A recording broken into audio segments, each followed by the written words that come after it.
Bueno, la tercera presentación de esta mesa está a cargo de Luis David Ramírez, es sobre desigualdad relativa y crimen violento. Luis David Ramírez es doctor en Sociología con especialidad en Sociología del Crimen y Estudios Comparados por la Universidad de Bielefeld en Alemania y desde enero de 2013 es profesor investigador de tiempo completo en el Centro de Estudios Sociológicos del Colegio de México. Anteriormente, trabajó como consultor para las Naciones Unidas y para el sector privado en México y entre sus líneas de investigación está crimen, violencia, estudios comparados y métodos cuantitativos. David. Bueno, muchas gracias a todos por la invitación, al INEGI, al colegio. Ahora les voy a hablar un poco, les voy a presentar una parte la primera parte en realidad de una serie de estudios que yo personalmente voy a estar preparando en el CES, en donde me voy a encargar de, con datos para México, validar las distintas teorías criminológicas y de sociología del crimen que existen en distintas partes del mundo, que se han generado desde hace mucho tiempo, pero que no sabemos cómo trabajan o qué tienen que decir para el caso mexicano. En este caso les voy a presentar unas de las más populares, que es estudiar la relación entre desigualdad relativa y crimen violento. Les voy a presentar rápidamente cuáles son las principales formas en que se explican los factores económicos y su relación con el crimen violento en especial. Les presentaré los datos que utilicé para el estudio, los métodos y los resultados, y llegaremos a unos cuantos puntos de discusión que espero que sean de su interés. Los factores económicos que es una parte muy importante de las explicaciones sociológicas y económicas del crimen. En realidad los podemos clasificar en una primera clasificación serían dos tipos de teorías. Estamos hablando de teorías de primer orden y teorías de segundo orden, en donde la diferencia es de qué forma el factor económico se relaciona con la conducta criminal. Para los factores de primer orden, esta relación sería directa. Para los factores de segundo orden, estaría mediada o modelada por algún otro factor. Las cuatro explicaciones, yo escogí 4 explicaciones después de revisar toda la literatura y formé 4 grupos en que puedan ser identificados con variables independientes para un estudio de este tipo. Las 4 explicaciones son el ciclo económico, el desarrollo económico, desigualdad absoluta y desigualdad relativa, cada una con un indicador. En el caso del ciclo económico, para México se utilizó la tasa de desempleo, para desarrollo económico se utilizó el índice de rezago social, desigualdad absoluta, pobreza por ingresos, y desigualdad relativa, el índice de Gini. De acuerdo a la literatura, a los estudios comparados, nos podemos dar cuenta, hay un metaestudio muy famoso en 2005-2006, en donde se evalúan todos los estudios comparados que se han hecho sobre crimen violento en las últimas 30, 40 décadas, y uno de los indicadores que mejores resultados tiene en todos estos estudios, con los coeficientes más sólidos y la relación más coherente con lo que predice la teoría, es la desigualdad relativa representada por el índice de Gini. Ahora, en este caso, queremos ver qué es lo que pasa para México, qué nos dicen nuestros datos. Bueno, los datos que se utilizaron como variable dependiente es la tasa de homicidio que reporta el INEGI, que viene de las actas de defunción a nivel municipal. Como les mencioné, la variable independiente son esas 4. Se incluyeron también 4 variables de control, que son las variables sociodemográficas que suelen funcionar mejor en este tipo de estudios en los últimos 20, 30 años. En este caso es la cohorte joven, el tamaño de hogar, la razón de sexo y la densidad poblacional. Los casos en los que se trabajó son aproximadamente 2.442 municipios y se trabajó con 3 años. La única variable que no tiene registros para 2005 es la tasa de desempleo, pero todas las demás sí lo tienen a nivel municipal. La parte de los métodos, en este caso, para este estudio fue muy importante y era una decisión que se tenía que tomar con calma, porque es evidente que en los estudios que se hacen normalmente se menciona que los valores atípicos generan problemas a la hora de utilizar métodos convencionales, pero lo que se hace es sacar los valores atípicos, no tomarlos en cuenta, más no tratar de aplicar métodos que nos ayuden a trabajar con esos valores atípicos utilizando nuestras técnicas. Y en el caso de datos sobre homicidio intencional y además en el caso de México, la distribución de este tipo de datos es una distribución no normal que tiende a tener una fuerte presencia de valores atípicos. Por eso es muy importante, sobre todo para el caso de México, utilizar este tipo de técnicas. Aquí se escogió usar una técnica de regresión robusta que tiene como gran ventaja que no necesita de una distribución no normal y es mucho más tolerante a la presencia de valores atípicos y no es tan sensible a dichos valores como como otro tipo de regresiones que utilizan funciones cuadráticas. Este procedimiento, así como tiene estas ventajas, también tiene algunos límites que son importantes. A diferencia de otros, las opciones post-estimación son limitadas, no tenemos una predicción lineal o errores estándar, solamente nos genera residuales robustos estandarizados. Sin embargo, se pueden hacer cosas interesantes con eso. Bueno, los objetivos de utilizar este método es reducir la importancia de los valores atípicos en los estimadores, presentar primero un modelo general utilizando todas las variables económicas, después presentar el modelo que mejor ajuste y una parte muy importante, identificar los casos atípicos basados en el modelo, es decir, los casos que tanto califican el modelo como los que no. En primer lugar, aquí les presento esta pequeña gráfica como muestra de algo que supongo que ya sabemos, pero vale la pena hablarlo, que la tasa de homicidio en México está altamente diversificada. No estamos es muy diferenciada, hay una gran variedad y en esta tabla, por ejemplo, se generaron a través de análisis de conglomerados 5 grupos a partir de datos sociodemográficos, los que se utilizaron como la variable de control, y con estos grupos se graficó cómo ha sido la trayectoria, el desarrollo de la tasa intencional de homicidio. Como pueden ver, antes de 2000 a 2005, a pesar de que tenemos esos 5 grupos, hay 4 grupos que la diferencia entre ellos es muy poca. A partir de 2005 se disparan y las trayectorias son diferentes. Entonces, guardemos en nuestra mente esta idea de que la tasa de homicidio es diferenciada, no solamente por las tasas en especial, sino por la forma en que esas tasas se relacionan con este tipo de variables. Ahora les voy a presentar rápidamente los resultados del modelo general. Aquí se incluyeron todas las variables de control, todas las variables independientes y los resultados son bastante interesantes. En primer lugar, tenemos las variables de control que más fuerza tienen en el modelo, es la variable cohorte joven y la densidad poblacional, con los efectos que también suele predecir la teoría. En cuanto a las variables explicativas, tenemos las únicas que calificaron, que salieron con buenos resultados, es el índice de rezago social y el índice de Gini. Lo interesante de este resultado es que el índice de rezago social está mostrando efectos contraintuitivos, cosa que hay algunos estudios que mencionan un poco, problematizan la relación entre pobreza y tipo de mediciones cercanas a la pobreza, como no solamente no van a estar relacionadas con el índice de criminalidad violenta, sino que va a haber ciertos contextos en donde altos niveles de pobreza van a estar acompañados de menos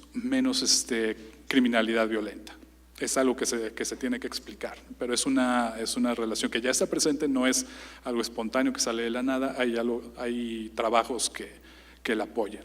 Y por último, el índice de Gini, que es la variable con los mejores coeficientes, con los más fuertes y tenemos la dirección esperada que postula la teoría. Aquí les presento el modelo que contiene solamente las variables que tienen significancia. Para el modelo de desigualdad relativa tenemos el índice de Gini con los mismos coeficientes, no existe gran cambio, existe un pequeño cambio en De hecho, no se nota por los 3 después del punto decimal, pero hay un breve cambio en el índice de rezago social. El modelo que tiene del otro lado, incorporé una variable dicotómica para considerar las áreas urbanas mayores a 50,000 habitantes. Este es un ejercicio importante porque otro de los temas que se han problematizado en la literatura es cómo este tipo de factores sociales en contextos urbanos van a tener efectos distintos. Para este caso, se ve que para nuestros casos, sí los efectos de la desigualdad relativa van a ser mayores en zonas urbanas. Aquí todavía hay mucho que trabajar sobre el concepto que se utiliza de contextos urbanos, pero es un buen indicador. Y aquí, por ejemplo, se ve que el índice de rezago social para 2000 empieza a perder fuerza, el coeficiente, por lo que yo sospecho, y una línea posterior para investigar, sería que mientras más nos acercamos a definiciones más correctas del contexto urbano, esta relación de pobreza va a cambiar.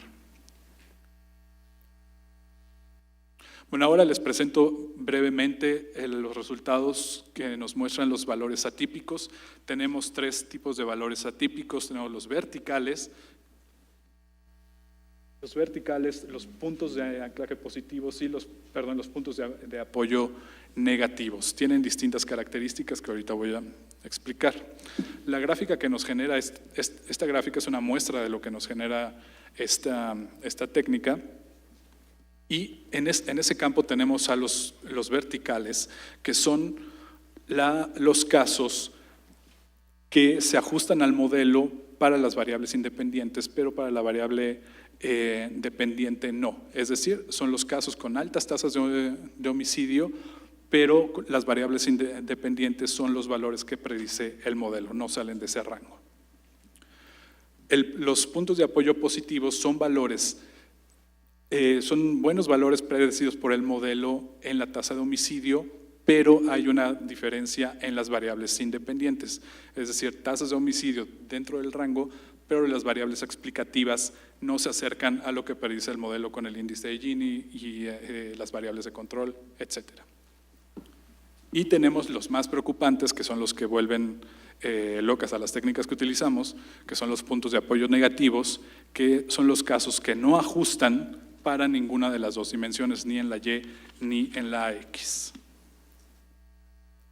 Estos son los resultados de la tabla, perdón, de cada uno de los casos para cada uno de los años. Se puede ver la parte azul. Esa parte azul son todos los casos que mejor ajustan a la predicción que postula el modelo. Y en ese caso estamos hablando de aproximadamente para 2000 son 1,005 casos, para 2005 son 1,312 casos y 1,350 casos para 2010, 41%, 54% y 55% respectivamente. Lo interesante bueno, hay varias cosas que se pueden sacar. Uno de ellos son los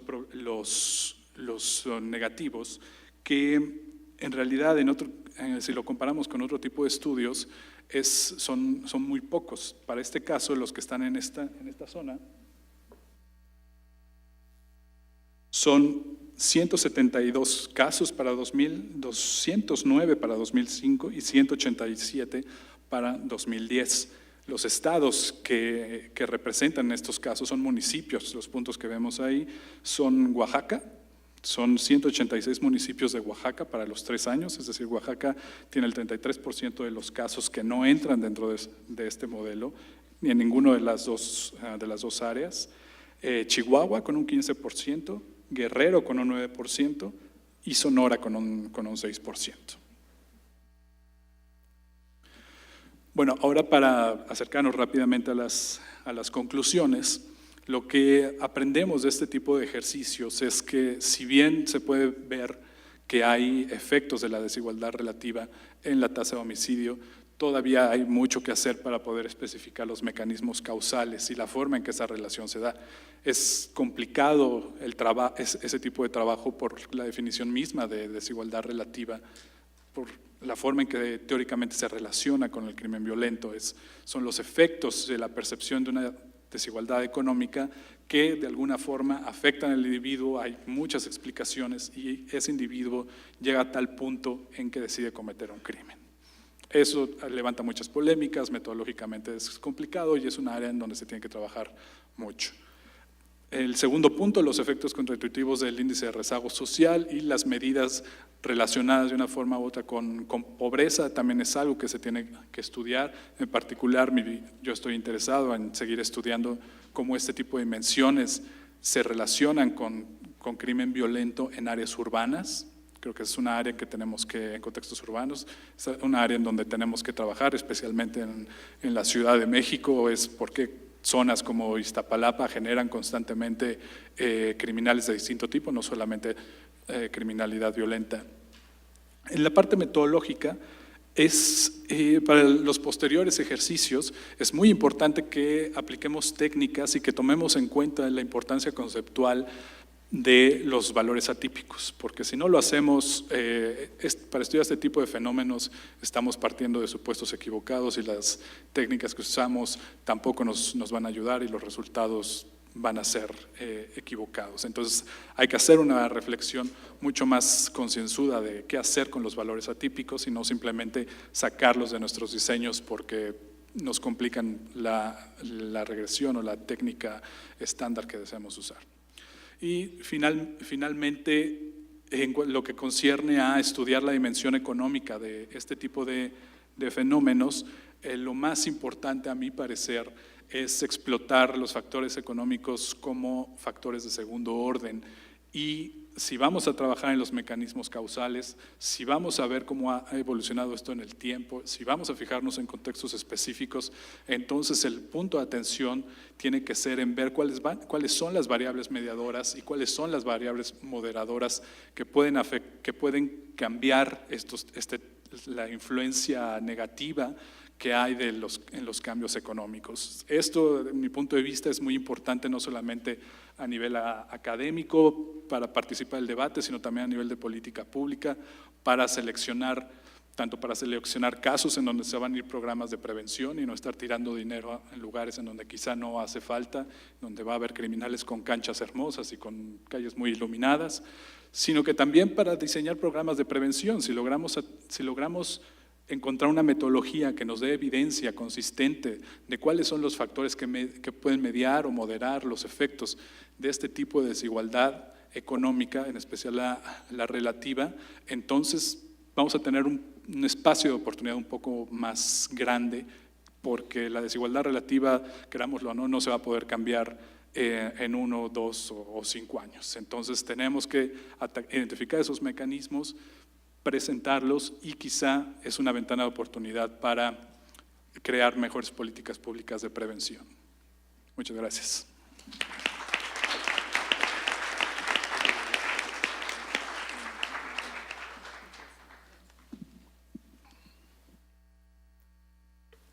Bueno, la cuarta intervención de esta mesa sobre desigualdad y trabajo está a cargo de Graciela Benzuzán Aéreos. Ella es doctora y maestra en Ciencia Política por la Universidad Nacional Autónoma de México, licenciada en Derecho por la Facultad de Derecho y Ciencias Sociales de la Universidad Nacional de Buenos Aires. Es profesora investigadora de tiempo completo en la Universidad Autónoma Metropolitana, Unidad Xochimilco, División de Ciencias Sociales y Humanidades, Departamento de Relaciones Sociales, Área de Desarrollo del Capitalismo y Movimiento Obrero, y es además miembro del Sistema Nacional de Investigadores nivel 3. Y entre las líneas de investigación de la doctora Benzuzán está Derecho Laboral, Sociología del Trabajo, Derecho Institucional y Políticas Públicas, y sobre estos temas tiene una amplia lista de publicaciones. Graciela. Muchísimas gracias. Bueno, muchas gracias a los organizadores por haberme invitado y poder estar en este evento que se están discutiendo aspectos que me parecen pues centrales en este momento, en donde pues México está haciendo transformaciones, reformas y demás, supuestamente para resolver todos los rezagos, entre otros, en materia social. Mi intervención va a centrarse básicamente, es con este, ¿verdad? Con este, en el análisis de aquellos aspectos de la desigualdad y la pobreza que se originan en el mercado de trabajo. Es decir, un poco el supuesto es que en efecto pues, se pueden hacer transferencias que tiendan a redistribuir y a corregir estos efectos, pero que es verdaderamente muy difícil que lleguen de la manera y hacia los grupos que lo necesitan, mientras que hay una parte que se suele dejar de lado en el análisis o descuidar, por lo menos, que es cómo esta desigualdad se origina en el mercado de trabajo, cómo incluso de manera más concreta, en el caso de México, cómo hoy el mercado de trabajo es un generador de pobreza. Para discutir esto, bueno, estos serían los puntos, voy a pasar directamente para evitar perder el tiempo, pero yo he también tomado, como lo hizo Gerardo Esquivel antes, algunos de los puntos de partida de Stiglitz en su libro El precio de la desigualdad, porque me parece muy importante el énfasis que él pone en el problema de las leyes, de las instituciones, de las políticas públicas y la crítica que hace a la democracia. La democracia en uno de los países en donde solemos usar como parámetro de lo que es pues dentro de la teoría democrática el cumplimiento de los criterios fundamentales. Y le hace una crítica muy fuerte a esto, mostrando cómo es precisamente los déficits en la democracia y la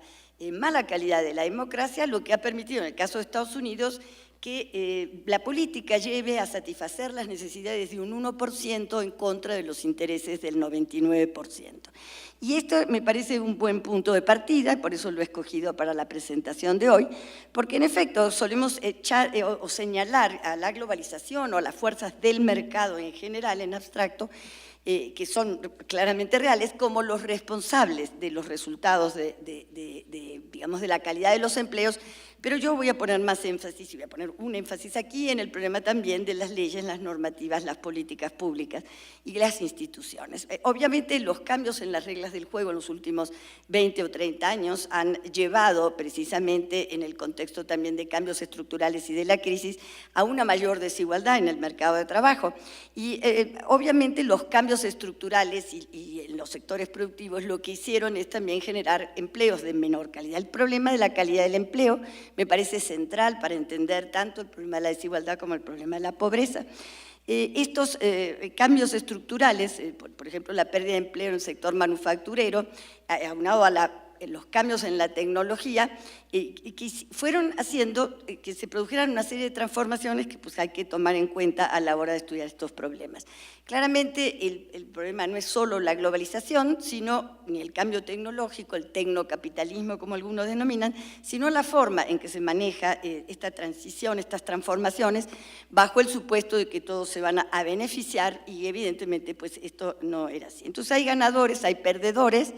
Y es importante justo relacionarlo con una de las ponencias anteriores sobre el tema de cohesión social, que las sociedades igualitarias por sí mismas buscan precisamente mantener la cohesión social, fortalecerla, mientras que las más desiguales tienen estos círculos viciosos que llevan a que el gobierno, las políticas y las instituciones tiendan a perpetuar la desigualdad.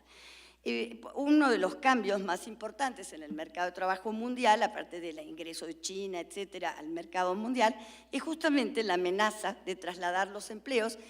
a otros países, y esto efectivamente llevó a la declinación del poder de los sindicatos y generó un desequilibrio económico y vacío político. Uno de los problemas cuando hablamos de cohesión social es también que no hay actores, ¿no? Entonces yo voy a referirme también a este tema.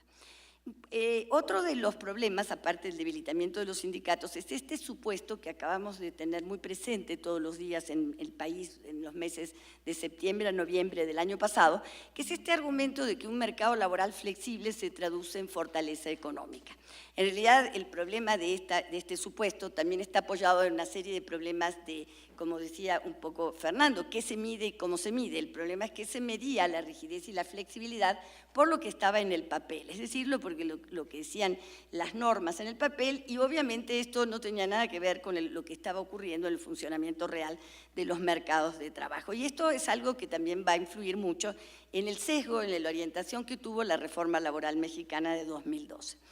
Obviamente, la asimetría de poder, que es natural de estas sociedades capitalistas, se tiende a agravar en este contexto a favor de los empleadores, algo que sucede en los años 90, no se corrige en la década siguiente, y lo que vamos a encontrar es que las ganancias de productividad, cuando las hay, ¿no?, son repartidas de una manera muy desigual, pero cuando no las hay también el capital toma y eso lleva a sacrificar el valor de la fuerza de trabajo, el salario, la capacidad de la reproducción social. Dos conceptos rápidamente, es el concepto de desigualdades estructurales para medir la relación capital-trabajo principalmente y las desigualdades dinámicas que se dan dentro de las mismas categorías. Bueno, todo esto efectivamente se traduce en distintas líneas de segmentación en el mercado de trabajo, distintas condiciones de trabajo y lleva de alguna forma, con los elementos que ya había planteado, el debilitamiento de los poderes colectivos, de las organizaciones colectivas, a que desaparezca la acción colectiva, incluso el sentido de la acción colectiva, y eso afecta a la solidaridad y el cambio social en un sentido de progreso. En América Latina, ya se ha dicho, es el continente con mayor desigualdad social y evidentemente, aunque se encontraron en algunos estudios, por ejemplo, el mismo estudio de Nora Lustig, que tuvimos esta mañana la oportunidad de escuchar, bueno, ella ha señalado en algunos estudios que hay ciertas mejorías en algunos países. Sin embargo, a mí me parece importante destacar que ciertas desigualdades y la profundización de las desigualdades son inherentes al estilo de desarrollo, ¿no?, ese modelo mercadocéntrico que tuvo consecuencias en el crecimiento, como también se estuvo discutiendo hoy en la mañana, las relaciones entre desigualdad, crecimiento y demás. La distribución personal del ingreso en ciertos estratos puede haber mejorado, aunque es bastante difícil saber cuál fue el factor. Por ejemplo, en el caso de México, si bien es cierto que hay una tendencia a que se reduzca, yo creo que tiene más que ver con que el peso de la escolaridad, el premio de la escolaridad es menor y hay una mayor oferta de trabajo escolarizado que la demanda y que eso llevó a cerrar la brecha, pero no a una mejor, digamos, a no mejorar los ingresos que provienen del trabajo. Y tampoco hubo una mejor distribución funcional entre trabajo y capital. A pesar de que en algunos países se hicieron cambios en las políticas públicas, en las normas y en las instituciones y se, pues de alguna manera volvieron a poner de pie los sindicatos, en realidad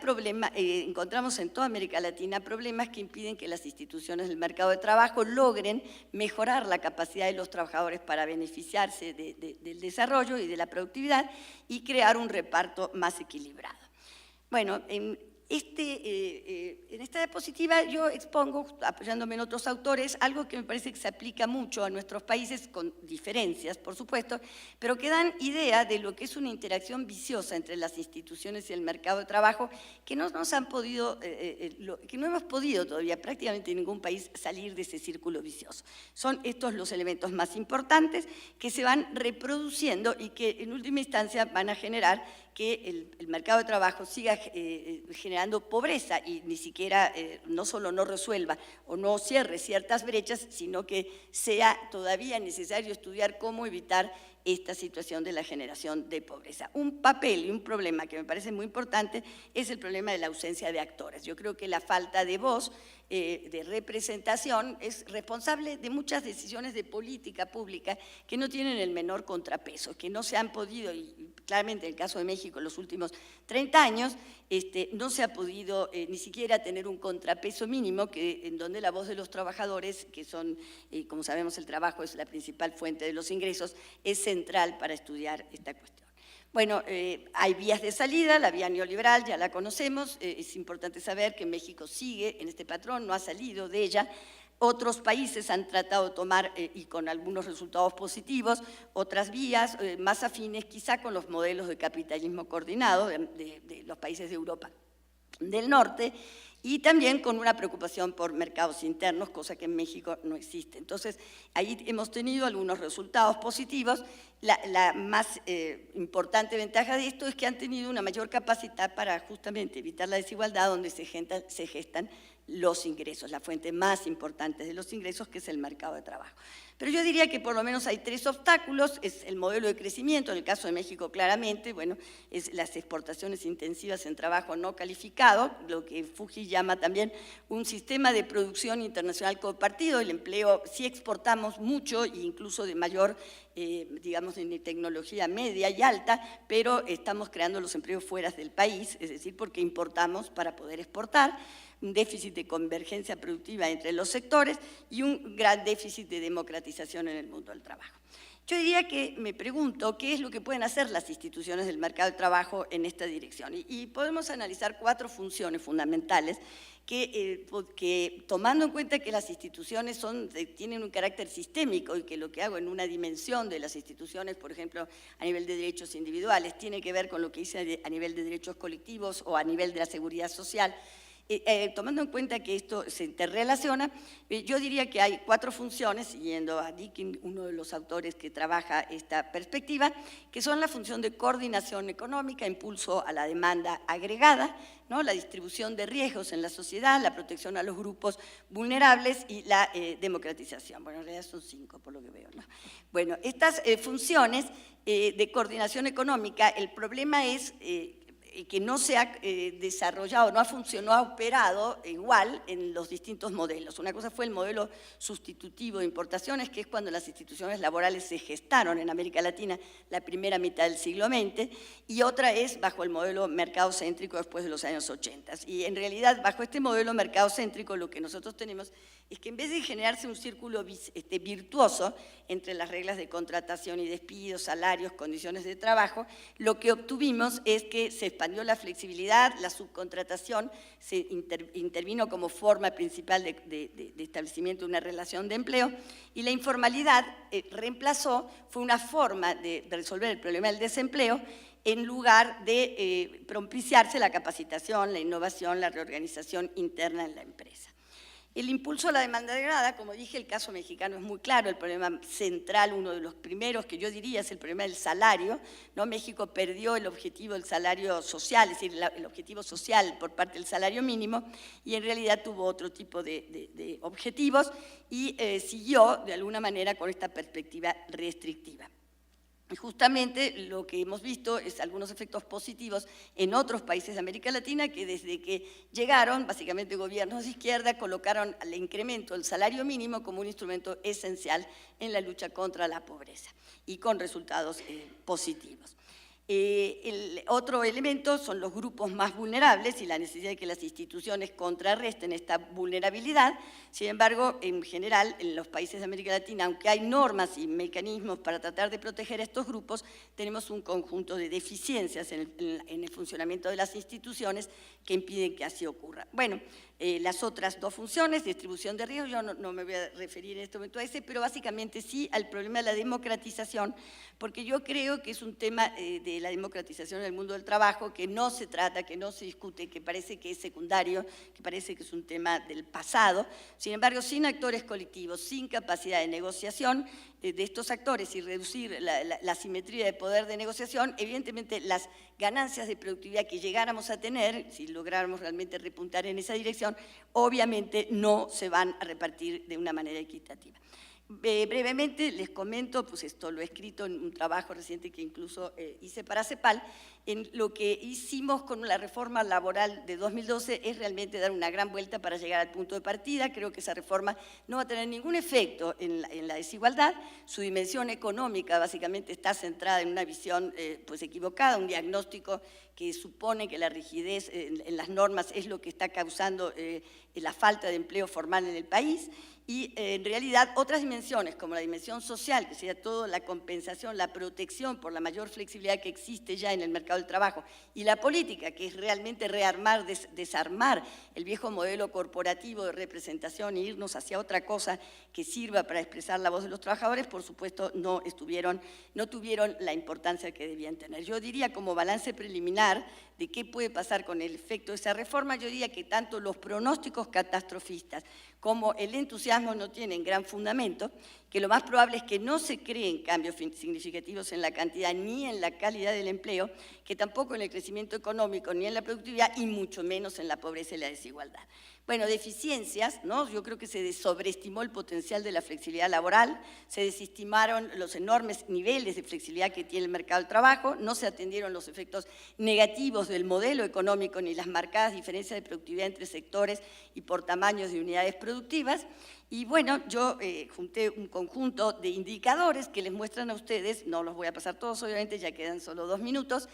pero los problemas principales del mercado de trabajo que se relacionan con la desigualdad son la segmentación, según condición de empleo, género, edad, estratos productivos, la baja sindicalización, que hace una baja presencia en la negociación colectiva del país y una gran asimetría en el poder de negociación de actores, una política salarial sumamente restrictiva con graves efectos. No lo paso, pero ustedes pueden ver aquí simplemente que hay una cantidad de elementos que están marcando desigualdad en la calidad de los empleos, con perjuicio claro para las mujeres, en ciertas cosas para los jóvenes, el problema de la informalidad, ahora con la nueva medición del INEGI, claramente tenemos que más del 60% de los trabajadores ocupados están en la informalidad, sector formal o sector informal de la economía, ¿no?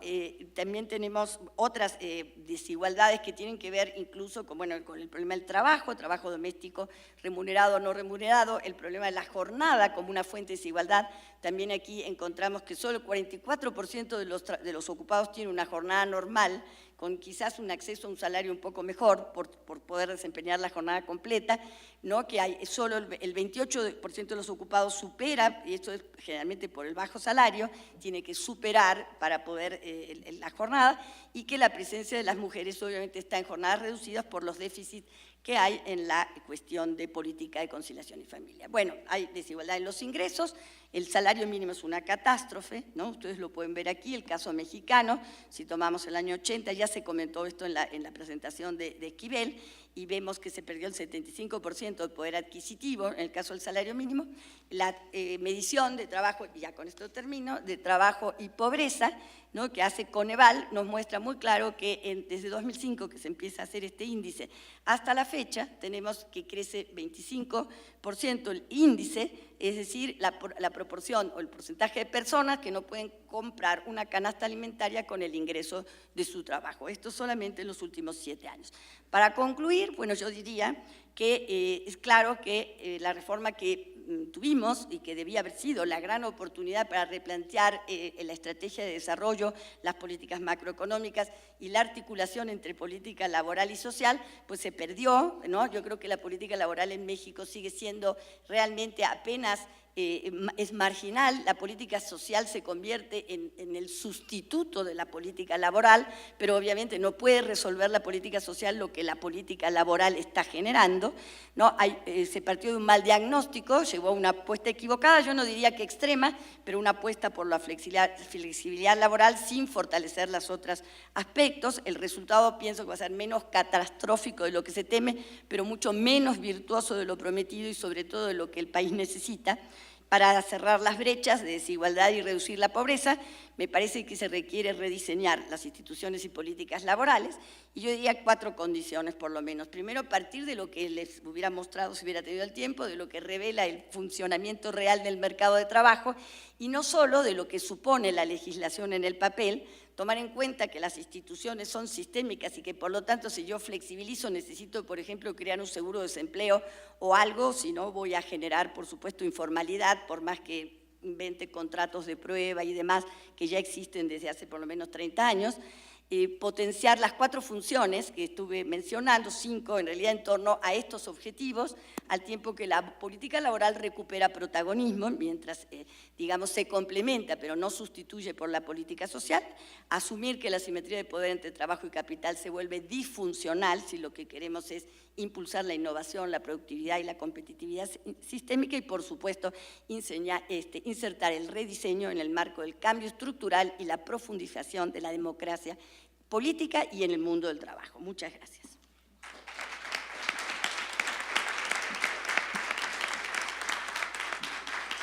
Ay, perdón, aquí sí.